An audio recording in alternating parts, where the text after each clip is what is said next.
Certainly, one can think of plenty of examples of this. Tertullian saying of Eve, "You are the devil's gateway." It's so interesting how many different interpretations of Genesis 3 we have even in the very earliest generations. And one could multiply examples of women not only being unconsciously or consciously subordinated in Christian culture, but also actually first pedestalized and then demonized as dangerous seductresses or so on. So how do we untangle this for today? I don't think there's any quick answer to this, because Christianity itself, it's important to underscore, was behind Enlightenment developments in philosophy, which themselves reanimated the idea that all are created equal in the eyes of God, which is, a deeply Christian idea at its origins.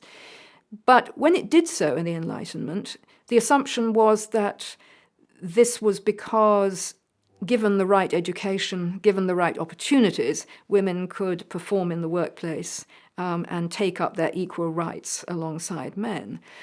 But then we confront what is often called the paradox of equality and difference.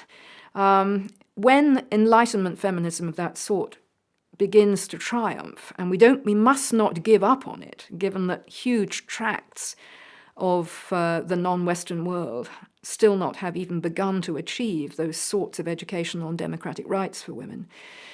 The problem is that even when there's some achievement in this area, the danger is that there is then no accommodation for women's particular role in giving birth, lactating, having somewhat different bodies. How is that to be accommodated into the Christian picture?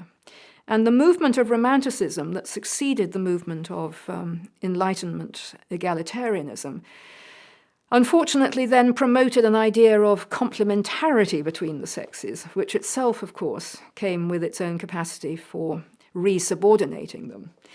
And this paradox is consequently still being ridden in movements for women's flourishing, which is the term I prefer to use. I think we're now moving into a phase where, when we look at the heritage of the Christian tradition, this question of how women flourish in our society has to be set alongside how men and children and old people flourish, with a sort of holistic picture, again, thoroughly true to the high endeavors of the idea of the mystical body of Christ.